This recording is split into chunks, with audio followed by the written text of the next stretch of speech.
Beneath the quiet walls, the castle estate had quieted since the guests had gone, but the weight of their words still lingered like a foul perfume in the air. Rain had begun to fall, tapping gently against the window panes and stone walls, as if trying to soothe wounds left behind. Inside the pantry, lit only by a flickering candle, Carly moved quietly. She placed bundles of dried lavender into glass jars with careful hands. Her blue eyes were red from crying, but she smiled softly as she worked, masking the ache in her chest. "My maid." The words Vincentius had spoken earlier repeated in her mind like a comforting melody, beautiful, but too tender to be true. She knew he had only said them to silence those cruel noble girls, and to protect her. Even so, her heart had fluttered. And now it ached. She closed the lid of a jar and leaned against the stone wall, exhaling slowly. Her hands trembled.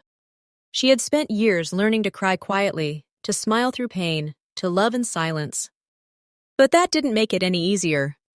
Unbeknownst to her, Matthias had been watching from the shadows beyond the door. He had heard every whisper of her sorrow.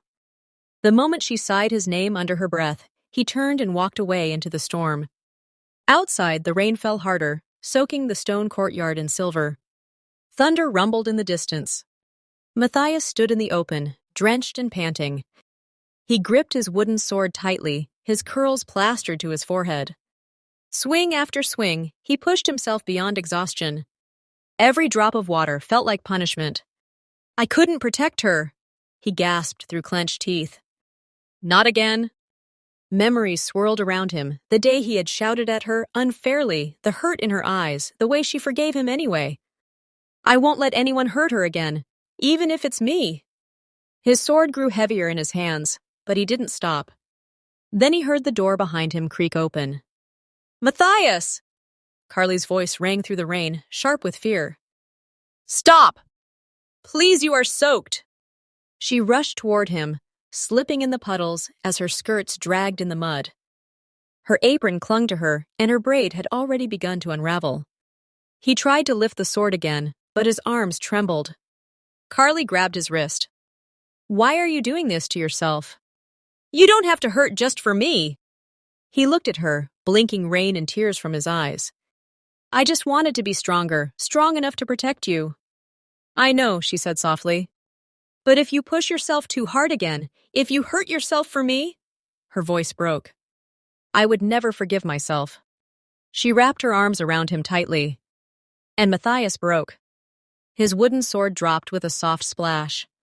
He leaned into her shoulder, silent tears falling as the rain soaked them both. "I'm sorry," he whispered. "I am not," she replied. "Because you care. But please don't carry this alone." They stood in the courtyard, just the two of them, holding each other as the storm wept around them.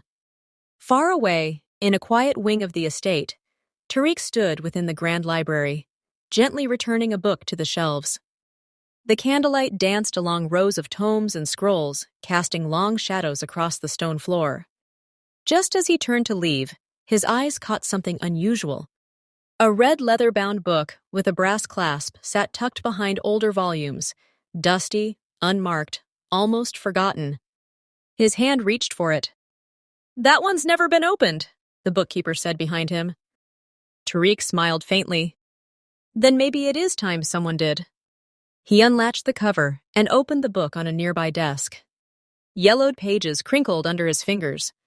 Inside were strange mechanical diagrams, coded letters, and a royal seal burned halfway to ash, one that did not belong to any known kingdom. He frowned. A mystery waiting to be unraveled.